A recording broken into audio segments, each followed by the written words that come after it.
आज की short analysis में हम डिस्कस करेंगे Mazagon dock ship builder stock के ऊपर।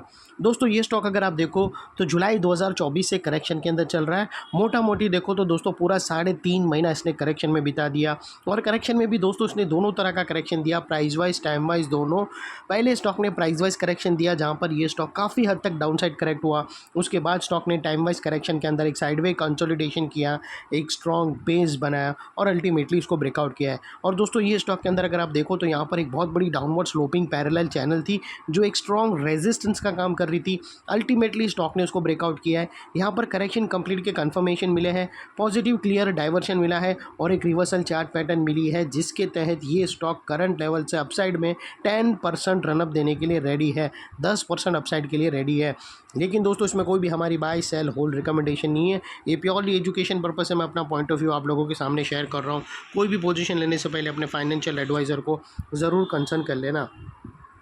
फ्रेंड्स आप लोग देख सकते हो कि ये वो टॉप एरिया था जहाँ से करेक्शन स्टार्ट हुआ था और यहाँ से कुछ इस तरह से downward sloping parallel channel stock के अंदर बनी और जब तक स्टॉक ये डाउनवर्ड स्लोपिंग पैरेलल चैनल में था स्टॉक प्राइस वाइज करेक्शन के अंदर एंगेज रहा और यहाँ पर back to back lower lows hit हुए। दोस्तों अगर आप देखो तो फर्स्ट लोअर लोज यहाँ पर हिट हुआ, सेकेंड लोअर लोज यहाँ हिट हुआ, थर्ड लोअर लोज यहाँ, फोर्थ यहाँ पर और फिफ्थ लोअर लोज यहाँ पर। और जैसे ही दोस्तों ये downward sloping parallel channel upside में ब्रेकआउट हुई, इसने मल्टीपल हायर हाइज को ब्रेक करके उसके अबाउ सस्टेन क्लोजिंग देकर कंफर्म कर दिया करेक्शन कंप्लीटेड। यहाँ पर दो बड़ी चीज़ एक साथ हमें मिली फ्रेंड्स। पहले तो उसने डाउनवर्ड स्लोपिंग पैरेलल चैनल को अपसाइड में ब्रेक किया जिसकी वजह से जो स्ट्रेट डाउन साइड फॉल आ रहा था प्राइस वाइज करेक्शन का वो अल्टीमेटली रुक गया। और सेकेंडली इसके अंदर जो back to back lower lows hit होने की जो चेन बनी हुई थी उसे तोड़कर उसके अगेंस्ट में first time higher highs register किया जो हमें कंफर्म करता है कि स्टॉक के अंदर बॉटम लग गई है, करेक्शन कंप्लीटेड और ट्रेंड इसका चेंज हो चुका है। करेक्शन का ट्रेंड बाय साइड की तरफ शिफ्ट हो चुका है। अनलेस एंड अनटिल यहाँ पर कोई नया लोअर लोज ना मिले या फिर पुराने लोअर लोज की नीचे क्लोजिंग ना मिले तब तक हम यही मानकर चलेंगे कि यहाँ पर बॉटम लग गई है और करेक्शन कंप्लीटेड। और दोस्तों अभी बात कर लेते हैं यहाँ पर डाइवर्शन का। तो फ्रेंड्स अगर आप MACD डालकर चेक करो या फिर RSI डालकर चेक करो तो आप लोगों को यहाँ पर क्लियर डाइवर्शन विटनेस होगा। MACD के थ्रू आप लोगों को पॉजिटिव डाइवर्शन विटनेस होगा। प्राइस एक्शन के जो लोअर लो स्विंग है अगर आप देखो तो डाउन साइड में टिल्ट हुए हैं और वही MACD का ऑसिलेशन देखो तो वो अपसाइड में टिल्ट होके यहाँ से हमें ब्रेकआउट मिला है जो एक अपसाइड मोमेंटम पंप कर सकता है स्टॉक के अंदर। और अल्टीमेटली दोस्तों बात कर लेते हैं यहाँ पर चार्ट पैटर्न की। तो फ्रेंड्स अगर आप देखो तो यहाँ पर हमें एक ज़बरदस्त दोस्तों अगर आप नोटिस करो तो यहाँ पर हमें एक बेहतरीन inverted head and shoulder pattern breakout होते हुए मिलती है और वो कुछ इस तरह से है फ्रेंड्स। I am sorry.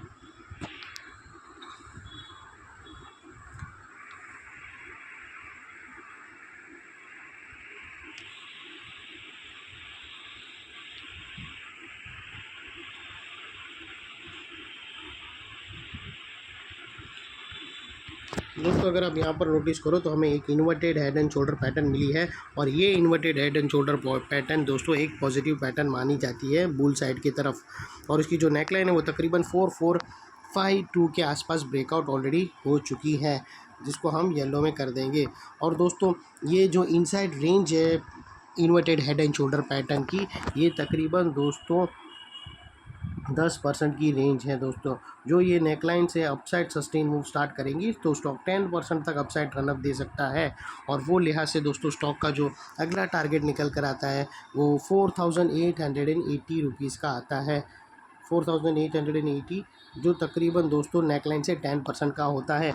और दोस्तों आप लोगों को मैंने बहुत बार एक्सप्लेन किया हूँ मेरे पुराने प्रीवियस वीडियो में कि दोस्तों दो पैटर्न ऐसी है जिसका स्टॉप लॉस एकदम फिक्स्ड होता है अगर वो पैटर्न का स्ट्रक्चर कुछ ज़्यादा बड़ा ना हो तो। जैसे कप एंड हैंडल है और एक हेड एंड शोल्डर पैटर्न है। तो अगर आप देखो तो यहाँ पर inverted head and shoulder pattern में जब भी देखो तो स्टॉप लॉस फिक्स्ड होता है और वो राइट शोल्डर के लो के नीचे क्लोजिंग होता है, क्लोजिंग बेसिस पे राइट शोल्डर के नीचे होता है। लेकिन दोस्तों उसकी भी कुछ शर्त है, अगर राइट शोल्डर बड़ा ना हो, ज़्यादा बड़ा ना हो। यहाँ पर अगर आप देखो तो राइट शोल्डर परफेक्ट नॉर्मल है तो उसके नीचे क्लोजिंग बेसिस पे आप अपने एडवाइज़र को पूछकर यहाँ पर स्टॉप लॉस रख सकते हो।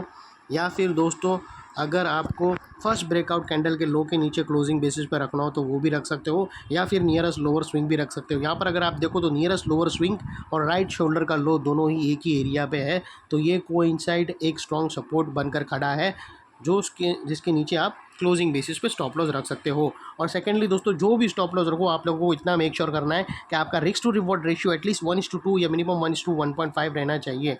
और यहाँ पर अगर आप देखो तो आपका रिस्क का एरिया फ्रेंड्स इतना रहेगा और उसके अगेंस्ट में रिवॉर्ड दोस्तों इतना रहेगा। और फ्रेंड्स सेकेंडली नेकलाइन के पास का ये एरिया बहुत ही इंपॉर्टेंट एरिया बनकर खड़ा है। और दोस्तों आप लोगों को एक और चीज़ बता दूं, अगर ये स्टॉक 4900 के ऊपर सक्सेसफुली क्लोजिंग दे दिया तो इसके अंदर एक बड़े टाइम फ्रेम की चार्ट पैटर्न ब्रेकआउट होंगी, जिसके बाद इसके टारगेट और भी अपसाइड में रिवाइज होंगे और अल्टीमेटली ये स्टॉक एक डबल धमाका का कैंडिडेट भी बन सकता है, जो मैं आप लोगों को वेल इन एडवांस बता रहा हूँ। ऐसी आशंका है इसके पैटर्न जो उभर के आए उसके हिसाब से। और दोस्तों ये जो नेकलाइन के पास का एरिया है वो अभी एक इम्पॉर्टेंट सपोर्ट बनकर खड़ा है, बिकॉज यहाँ पर मल्टीपल पॉजिटिव फैक्टर्स एक साथ हमें एक्शन में आते हुए मिले। दोस्तों यही एरिया पे हमने downward sloping parallel channel upside में ब्रेकआउट होते हुए मिली, यही एरिया पे लोअर लोज हाई राइज में शिफ्ट होते हुए मिले। यहाँ पर ही दोस्तों हमें पॉजिटिव क्लियर डाइवर्शन ब्रेकआउट होता हुआ मिला और MACD के थ्रू। और यहाँ पर ही दोस्तों एक positive chart pattern inverted head and shoulder pattern breakout होते हुए मिली। तो वो लिहाज से दोस्तों जो एरिया अभी तक एक स्ट्रॉन्ग रेजिस्टेंस था वो अल्टीमेटली स्ट्रॉन्ग सपोर्ट बनकर खड़ा है। और दोस्तों इतने बड़े स्ट्रॉन्ग सपोर्ट के नीचे क्लोजिंग बेसिस पे आप लोगों का स्टॉप लॉस रहना चाहिए जो आसानी से हिट ना हो। और बाय एनी चांस अगर क्लोजिंग बेसिस पे हिट हो जाता है तो दोस्तों नो इफ नो बट सीधा स्टॉप लॉस देकर ट्रेड को वाइंड अप कर देना। ये थी हमारी शॉर्ट एंड स्वीट एनालिसिस। अच्छी लगे तो प्लीज़ चैनल को लाइक शेयर सब्सक्राइब ज़रूर करना। Thank you. जय हिंद।